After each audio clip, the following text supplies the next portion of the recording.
sesuai dengan standar ya. Nah, hari ini kita sama-sama belajar apa sih standar itu, gitu ya. Ini sudah terlihat adik-adik?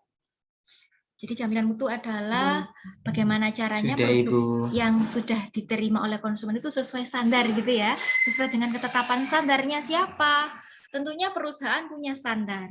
Nah, pemerintah pun juga punya standar yang standar itu dituang dalam sebuah peraturan perundang-undangan ya Dedek ya, yaitu Undang-Undang tentang Pangan. Nah, ini standar dan kehidupan kita.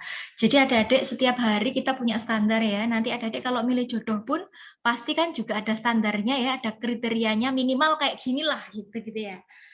Standar dan kehidupan kita. Jadi kita tuh selalu buat standar. Standar itu akan membuat kita lebih mudah, lebih teratur, lebih memperoleh kepastian, kenyamanan dan keamanan gitu ya. Contohnya standar ukuran produk. Standar ukuran sepatu 36, 40 itu kan ada standarnya sendiri-sendiri, ada kriterianya sendiri-sendiri.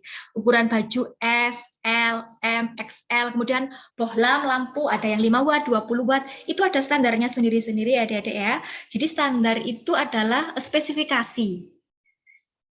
Kemudian standar itu kalau di jasa ya, misalnya ada hotel bintang 3, bintang 4, bintang 5, ada kriteria-kriterianya ya yang dia bisa menjadikan ke bintang-bintang tersebut. Nah, kalau pangan, apa itu pangan? Pangan itu menurut undang-undang itu adalah sebuah kebutuhan dasar adik-adik ya. Jadi makanan itu hak asasi kita ya. Untuk memperoleh nutrisi, untuk memperoleh energi. Jadi kalau kita punya energi, kita bisa bertumbuh dengan baik, berkembang biak dengan baik. Seperti kasus stunting itu kan karena kurang protein, karena konsumsi gizi yang tidak seimbang. Nah, dalam jangka waktu yang panjang, kalau penderita stunting semakin banyak dan tidak diatasi, ini akan menurunkan kualitas SDM ya dari segi kecerdasan. Nah, yang membangun negara kita itu kan nantinya anak cucu kita itu ya yang nantinya akan menggantikan posisi kita. Kita kan suatu saat akan tergantikan dengan mereka. Nah, kalau mereka saja kurang kualitasnya, pasti ke depannya negaranya juga nggak akan maju-maju gitu ya.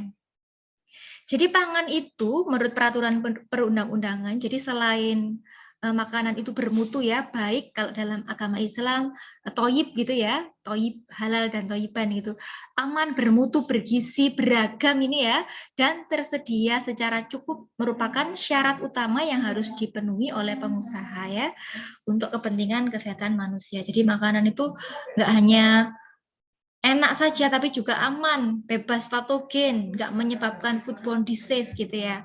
Jadi pangan ini adalah komoditas dagang adik-adik ya yang diperjualbelikan memang yang merupakan hak asasi bernilai gizi tadi ya. Itu memerlukan suatu sistem perdagangan yang jujur dan bertanggung jawab. Supaya apa? Supaya pangan ini terjangkau masyarakat ya, daya belinya bisa terbeli. Kenapa? Karena makanan ini adalah sumber nutrisi, sumber energi ya,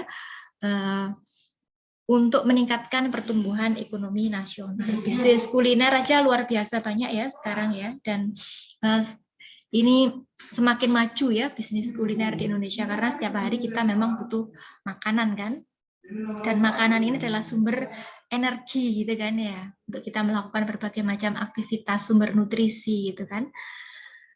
Nah, sekarang standar ya adik-adik ya. Standar itu apa sih sebenarnya? Tadi kalau Ibu cerita standar calon istri atau calon suami gitu ya, ada kriteria-kriteria khusus. Jadi ada spesifikasinya. Spesifikasi ini bersifat teknis ya adik-adik ya, yang dibakukan. Jadi harus baku, disusun berdasarkan konsensus dari semua pihak yang terkait dengan memperhatikan syarat-syarat kesehatan, keamanan, keselamatan lingkungan, perkembangan iptek, serta berdasarkan pengalaman, perkembangan masa kini mendatang, dan memperoleh manfaat yang sebesar-besarnya. Jadi standarnya ini hasil dari permusyawaratan adik-adik ya, kesepakatan antara pihak-pihak. Nah, tetapi harus mempertimbangkan apa? Kesehatan, keamanan, keselamatan, lingkungan, dan perkembangan iptek, kan? Jadi standar itu sangat bermanfaat sekali ya adik-adik ya, bagi konsumen, bagi produsen, bagi pemerintah gitu ya. Jadi standar ini adalah menjamin keseragaman spesifikasi teknis minimum yang harus dipenuhi. Jadi syarat minimal itu apa yang harus dipenuhi oleh standar itu ya. Nah, jadi standar ini wajib diterapkan ya Adik-adik ya. Ini untuk melindungi konsumen dari produk bermutu rendah atau produk yang mengandung patogen yang bisa mengakibatkan fatal untuk kesehatannya ya. Nah, jadi untuk mempermudah produsen memenuhi persyaratan harus dibuat standar yang jelas, rinci kriterianya ya. Jadi standar jodoh gitu ya. Harus perempuan, kalau harus apa-apa gitu, harus ada kesepakatan dari keluarga setuju apa enggak, kan seperti itu ya, harus ada konsensus seperti itu ya. Ini aspek perlindungan, jadi standar itu harus ada aspek perlindungan ya. Kenapa? Ini standar kan tadi Ibu cerita dibuat dari hasil musyawarah ya, konsensus dari semua pihak, baik itu dari produsen, konsumen, dari pemerintah sebagai regulator ya yang membuat peraturan perundang-undangan dan juga mengambil kebijakan. Itu semuanya harus bermusyawarah untuk menetapkan standar yang baik. Standar yang baik itu seperti apa ya? Yang seperti tadi, yang aman, yang sehat, yang kualitasnya memang baik, mutunya. Nah, jadi standar ini jangan sampai ada kriteria yang bisa merugikan konsumen seperti itu ya. Jadi harus ada undang-undangnya yang melindungi konsumen itu tadi. Kalau standarnya tidak standarnya tidak dipenuhi, kemudian itu bisa menjadi pelaporan ya. Kemudian ditindak dalam hukum seperti itu.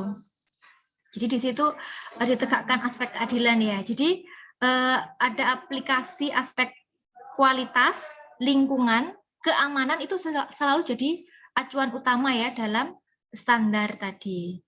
Terutama memproduksi barang atau jasa. Jadi acuannya keselamatan, lingkungan, keamanan tadi.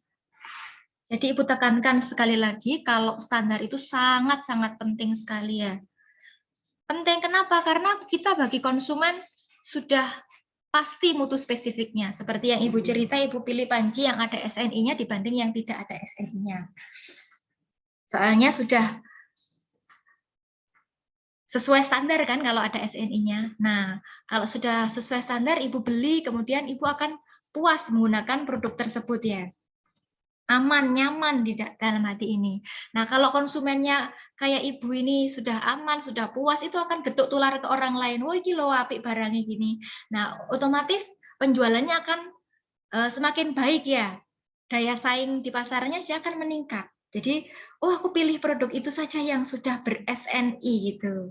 Ini membentuk budaya mutu ya Adik-adik ya, kalau membeli produk baik barang atau jasa tidak hanya dilihat oh murahnya saja, tetapi dilihat mutunya, kualitasnya seperti apa, itu budaya mutu. Kemudian efisiensi dalam proses, melindungi kita ya SNI karena sudah aman, nyaman, tadi sesuai dengan standar tadi, kita benar-benar dilindungi dengan adanya SNI. Sekarang menurut adik-adik, sulit nggak sih menerapkan standar itu?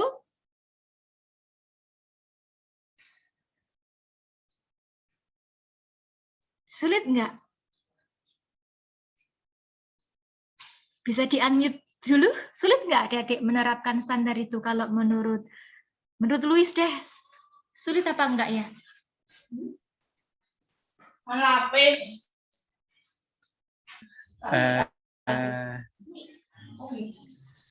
Kalau menurut saya sebenarnya ya sulit Bu. Oh sulit. Tapi ada beberapa orang yang ada yang mudah, ada yang tergantung individunya masing-masing. Oh tergantung. Ya.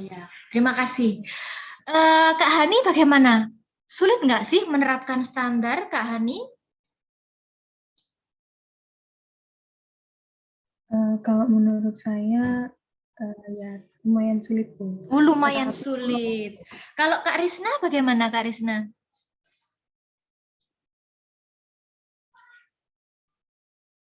Sulitkah menerapkan standar?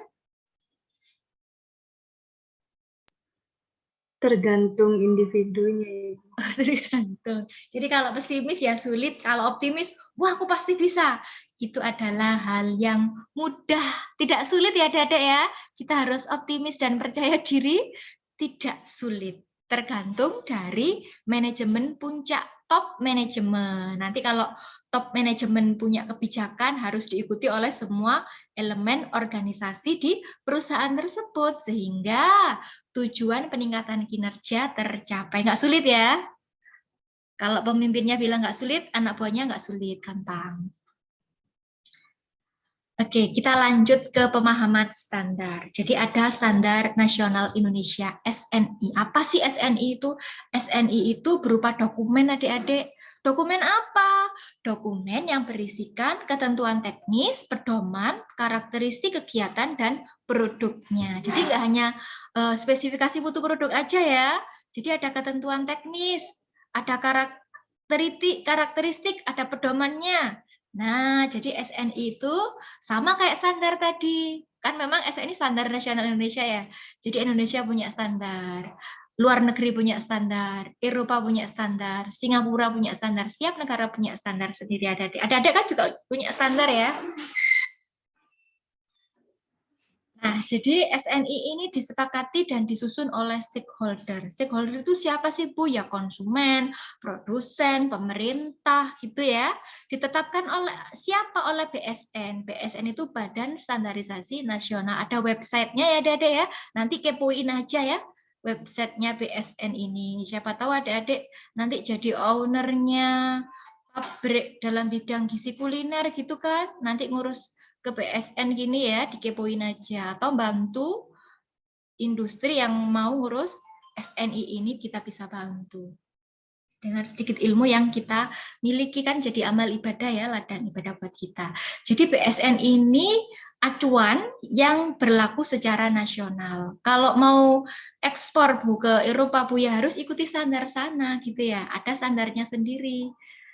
Nah, kemudian BSN ini sebenarnya merupakan lembaga pemerintahan ya, Adik ya. Dia bukan departemen, itu memang dibentuk oleh pemerintah. Ada payung hukumnya dari keputusan Presiden nomor 13. Ini sudah lama ya, tahun 97. Ini Adik-adik baru lahir apa belum ya? Sudah lahir apa belum ini? 97. Belum, Bu. Masih Belum, berjalan di masih OTW ya. Nah, karena sudah lampau, kemudian disempurnakan lagi oleh Kepres tahun 2001 ya, nomornya 103. Jadi adik-adik SNI ini adalah standar produk juga standar sistemnya ya. Jadi dokumentasi itu sangat penting sekali adik-adik ya. Jadi SNI ini perumusannya adalah hasil dari konsensus nasional oleh stakeholder yang terlibat. Jadi adik-adik dalam membuat standar itu harus selalu mempertimbangkan aspek kesehatan ya, keselamatan kita dan perkembangan iptek. Harus bermanfaat tidak hanya untuk konsumen tapi juga produsen sama pemerintah ya. Jadi ini memang perumusan pragmatisnya bila sudah ada standar lain atau standar internasional yang sesuai ya, diadopsi seluruhnya atau sebagian. Jadi nggak buat benar-benar baru, bisa juga adopsi dari negara lain. Oh kok kayak cocok ya, tak ambil sedikit. Oh cocok banget, diambil semuanya boleh ya, diadopsi seperti itu. Ada rujukannya ya, juga ada peraturan pemerintahnya, ini ada nomor 15 tahun 91, tapi mulai berlakunya April tahun 94. Jadi gimana sih mekanisme kerja Badan Standarisasi Nasional? Yang pertama, adik-adik instansi teknis memasukkan rancangan SNI yang sudah mendapatkan konsensus nasional ke BSN, kemudian dibahas, kemudian dibawa ke sidang pleno, kemudian disetujui atau tidak ditetapkan dan dilaksanakan gitu ya. Ini seperti Kak Louis yang buat itu ya, hibah PKM itu ya. Jadi pertama Kak Louis sama kelompoknya diskusi, sudah buat, kemudian dibawa ke forum yang ada Bu Mega dan ada Bu Arin sebagai kepala CDC itu ya. Di situ diplenokan, ada revisi atau tidak, kalau sudah baik lanjut gitu ya. Nah, ini ruang lingkup instansi teknis. Jadi ada Departemen Pertanian, dia yang membuat standar tentang gula pasir yang baik, mutunya seperti apa, spesifikasinya. Kelapa sawit, ada ya kalau beli minyak goreng, wah lagi mahal ini ya minyak goreng, 50.000 per 2 liter. Itu adik juga ada di kemasannya itu dicek ada SNI-nya. Air putih aja yang mineral kemasan kecil, itu juga ada SNI-nya, Adik ya.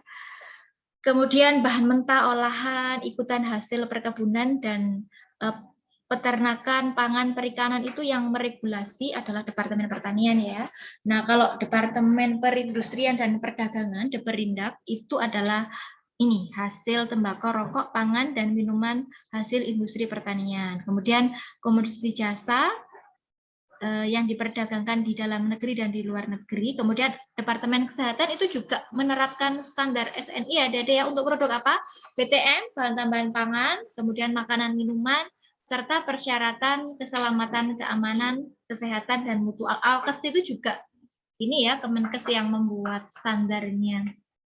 Nah ini adik-adik, kalau adik-adik punya produk pangan, ini praktikumnya gampang ya adik-adik ya. Jadi adik-adik ambil kemasan, nanti kemasan itu ada SNI-nya, kemudian SNI nomor 1, nomor 2, 01, ini adalah kode untuk makanan ya.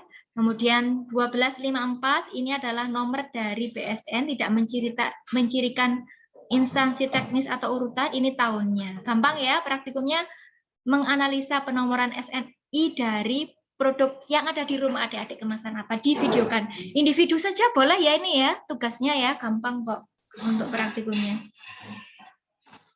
Analisis standar label. Nah ini contohnya dari bakpia kacang hijau ya, SNI 01. 01 SNI 01 tadi menunjukkan apa adik-adik?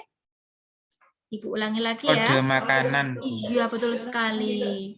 Nah, ini nomor dari BSN yang tidak mencirikan apapun tadi ya, hanya urutan teknis. Ini apa? Tahun. Iya, gampang kan ya? Nah, kemudian keadaan, warna, bau, rasa. Jadi ada air, nanti diketik ya, klik, terus di Google itu adik-adik masukkan ini SNI ini nanti muncul. Jadi SNI ini kriterianya apa? Jadi ada kriteria keadaan warna, bau, rasa, air maksimal 30%, gula minimal, berarti manis banget ya kalau gula minimal 25%, lemak maksimal 10%, ada kriteria yang seperti ini. Nanti ada search gitu ya, gampang kok. Nah, pemanis buatan tidak boleh ada. Jadi pakai gula pasir murni ya, PTM pengawas sesuai dengan Permenkes. Gampang ya Adik-adik ya untuk praktikumnya ya. 1 minggu cukup?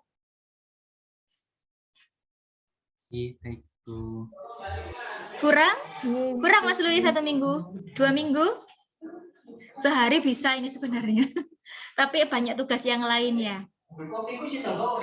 Oke, SII. Tadi kita bicara SNI, sekarang kita bicara SII, Standar Industri Indonesia. Jadi kalau SNI, Standar Nasional Indonesia, kalau ini Standar Industri Indonesia. Jadi SII itu apa sih?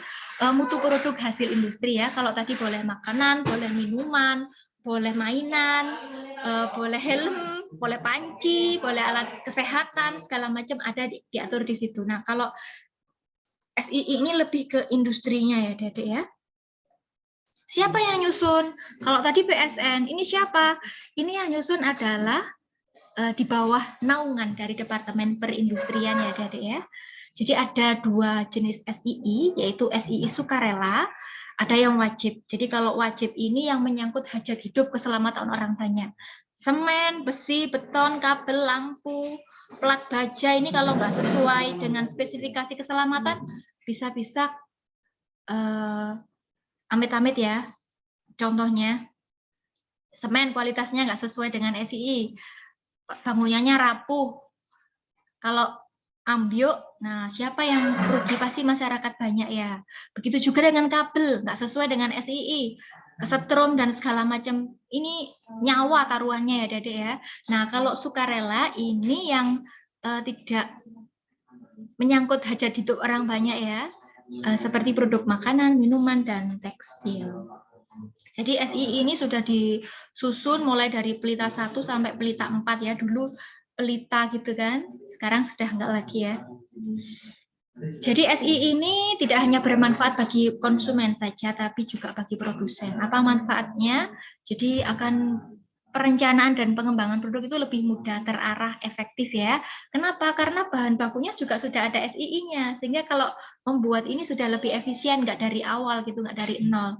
Nah, pengawasan mutu juga lebih mudah ya, karena memang bahan bakunya kita sudah pakai yang SII, sehingga nanti produk akhirnya kita sudah baik karena bahan bakunya juga baik. Jadi mutu terjamin, terpercaya, bisa dipasarkan ke dalam maupun ke luar negeri.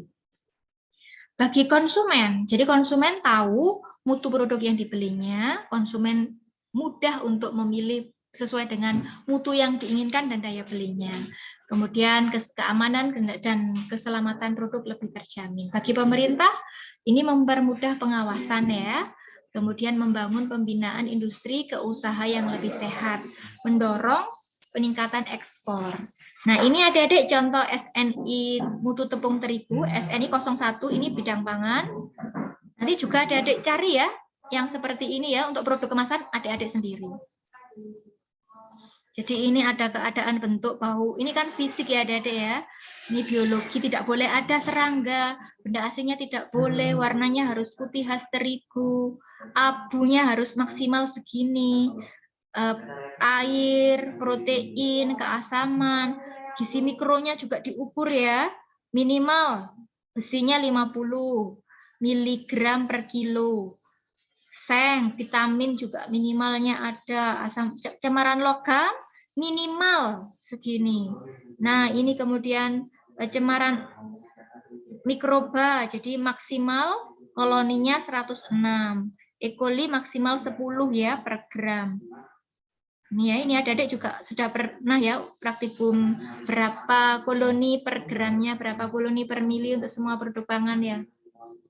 Nah, ini garam adik-adik SII-nya. Kalau tadi SNI, kalau tadi ini SII. Jadi kalau SII hampir mirip ya untuk kriterianya, tapi yang membuat adalah Deperinda. Wah, lama sekali 1976. Garamnya tidak berbau, rasanya asin, warnanya putih, tidak mengandung cemaran PB, timbal, Hg. Wah ini berbahaya ya kalau termakan ini. Bisa menyebabkan cacat janin dan segala macam ini logam-logam ini. Bagian yang tidak larut dalam air maksimal 1%. Sulfat maksimal 2%. Ini adalah standarnya ya adik ya. Ini sudah dari hasil konsensus tadi yang memperhatikan keselamatan ke perkembangan iptek. Jadi hasil-hasil penelitian itu juga menjadikan salah satu landasan dalam menyusun suatu standar. Ini bau, ini apa air minum ya, bau, tidak berbau, rasa normal, warna. Nah ini adik cari sendiri ya untuk produk adik-adik nanti. Jadi ini ada mutu fisik, ada mutu kimia, ada mutu mikrobiologi adik-adik ya. Mutu fisik meliputi ini ya, seperti bau, rasa, warna, pH, kekeruan, kesadahan. Ini adalah mutu dari fisik. Nah, mutu kimia juga diukur ya. Ini loh ada gizi makro, gizi mikronya semuanya diukur di sini ya, Dede ya. Nitrit, cemaran logam, besi ini gizi, ini untuk kimianya ya, mutu kimia. Nah, ini untuk mutu mikrobiologi. Seperti ini. Bakterinya harus berapa, kapangnya berapa, kamernya nggak boleh ada, ini harus kosong. Negatif, nggak boleh ada. Kalau untuk E. coli masih diperbolehkan ya, 2. Nah, ini kelapa sawit, SNI kelapa sawit. Sama mutu fisik sama mutu kimia ya. Ini mutu beras ya. Contoh aja ini ya. Ini yang menetapkan adalah depan ya. Jadi pengujian mutu beras ini metode Bullock dan metode SNI. Adanya hama penyakit dilakukan secara visual dan cepat dengan indera penglihatan. Misalnya ada kutunya apa enggak, kutunya hidup apa mati, ada jamurnya apa enggak, ada bakterinya apa enggak, baunya gimana, apa enggak. Kemudian bekatol itu bisa diamati secara visual ya. Bahan kimia ini bisa dilakukan dengan indera penciuman. Ada bahan kimianya enggak? Seperti itu. Nah, ini spesifikasi khusus. Ini juga. Nah, ini peraturan Menteri Perdagangan tentang standarisasi bidang perdagangan. Ini untuk peraturannya nomor 72 tahunnya 2015. Ini lumayan baru ya. Harus menetapkan standar ya persyaratan kesehatan. Jadi ini diambil dari pasal 163 ya. Jadi apa itu lingkungan sehat Kak Yuni? Kalau menurut Undang-Undang Nomor 36 Tahun 2019 tentang kesehatan, apa itu lingkungan sehat Kak Alfi? Lingkungan sehat itu berarti lingkungan yang bebas dari unsur-unsur yang menimbulkan gangguan kesehatan. Antara lainnya seperti limbah cair, limbah padat, limbah gas, kemudian sampah yang tidak diproses sesuai dengan persyaratan yang ditetapkan pemerintah, kemudian binatang pembawa penyakit, zat kimia, kebisingan yang melebihi ambang batas, radiasi sinar pengion dan non-pengion, serta yang terakhir yaitu air yang tercemar. Itu ya, lingkungan sehat. Nah, ini adik-adik untuk list peraturan di bidang pangan, ini adik-adik bisa kepoin ya, karena adik-adik kan harus tahu ya, angka kecukupan gizi ini pasti punya, ini ada yang terbaru Pak adik-adik ya. Ini boleh dikepoin satu-satu, kemudian dibaca. Ini banyak sekali ya listnya. Dah, terima kasih. Tambah tugas lagi boleh ya? Satu orang, satu peraturan ini ya. Di-download aja dan dibaca ya. Buktinya kalau sudah baca berarti dibuat analisisnya ya. Yang poin-poin menarik menurut adik-adik itu apa dituliskan gitu aja ya.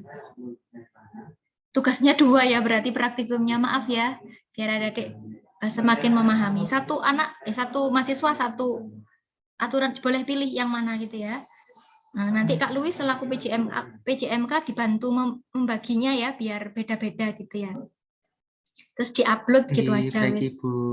Atau dibuat PPT-nya ya biar kita bisa belajar bersama-sama ya, setelah di-download dibuat PPT-nya. Itu akan lebih menarik ya.